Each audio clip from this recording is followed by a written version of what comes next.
This Ben again, Ben Skim. Now, today, niko na topic tamu sana. Because it's a current topic. How to handle your children, hii wakati wako holiday. You see, maze, being a parent, you wonder what is best for your kid. But acha nikwambie, maybe what is best for your kid is you being you. As in, piga manap na mtoi wako. Toka tu kwa hao, enda kwa shop na yeye. Unajua hiyo vibe peke yake, maybe the baby will feel so good. Now, next kitu kingine unaenda piga. Enda museum. Kuingia ni saa 2. Hebu imagine uko Nairobi na mtoi wako pengine hajaienda hata Uhuru Park. Pengine hata wewe mwenyewe hujaienda Uhuru Park. Ni opportunity ya kujibamba. Wewe piga hii kitu.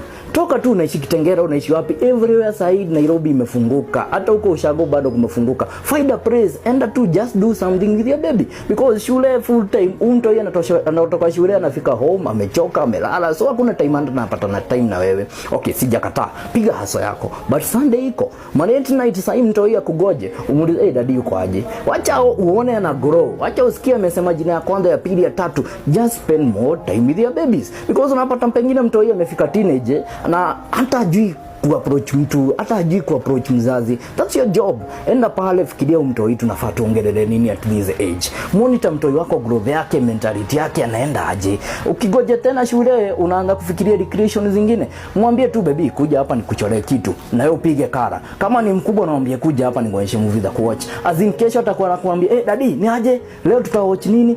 Like be there for that child. Si lazima physically. I know, I understand watu wengine hauko hapo. But what do you do? Your time huko hapo. Because life haijatubrace the same.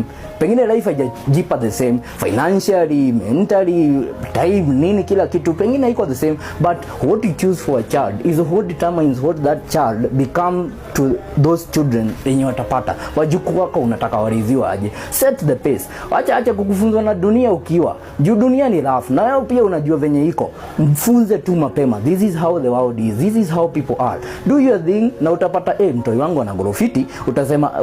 Utaacha kusema mtoi wa fulani.